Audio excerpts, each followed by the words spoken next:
CJ at yung mga income ay dire-diretso at good health, spiritual, physical, emotional, lahat. And then ako naman is trabaho ko, mag-work from home. Kasi pa nakapag-work from home ako, mas relax ako, mas marami akong magagawa sa buhay. Tsaka bawal mag-BTO. Bawal mag-BTO pag naka-work from home. Kaya mahal, kailangan mag-work from home na ako.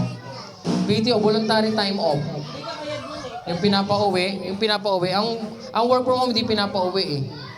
Ang on-site pinapa-uwi. Pero pag pinag-BTO kayong oras, hindi ka bayad. Eh, pag wala kang free time, wala. Sininang naman, ang sininang ay good health for 2025. More blessing, 2025, boyfriend, tsaka, ano pa?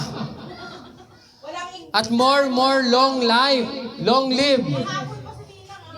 Long life. Ayan. Maricel, more sipag sa akin. Ako talaga. More sipag sa akin. Good health para sa akin. Ako, good health naman na ako. Wala na akong puwet. Ay, wala na akong puwet. Wala na akong sugat sa puwet. I claim. Okay na. Okay, let's pray.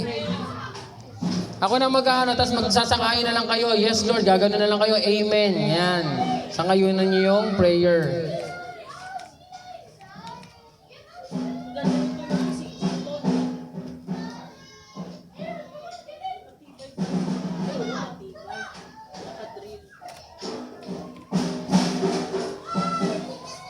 Drummer natin.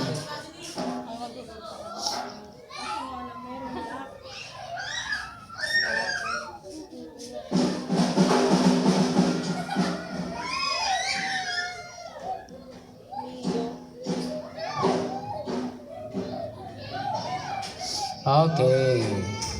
I'm here to share good news with you.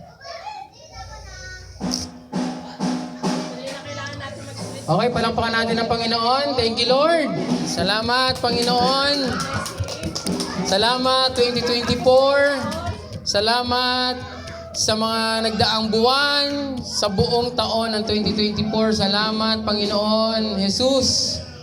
Aming Diyos na buhay, makapangyarihan sa lahat. Salamat, Banal na Espiritu, sa paggabay sa lahat ng desisyon na aming ginawa, sa lahat ng mga bagay na aming kinaharap, mga araw, mga buwan na may mga pagsubok, may mga problema, minsan may mga bagay na pagkukulang, minsan may mga bagay na nangihina kami, ngunit nandiyan ka, Lord, lagi kami pinapalakas.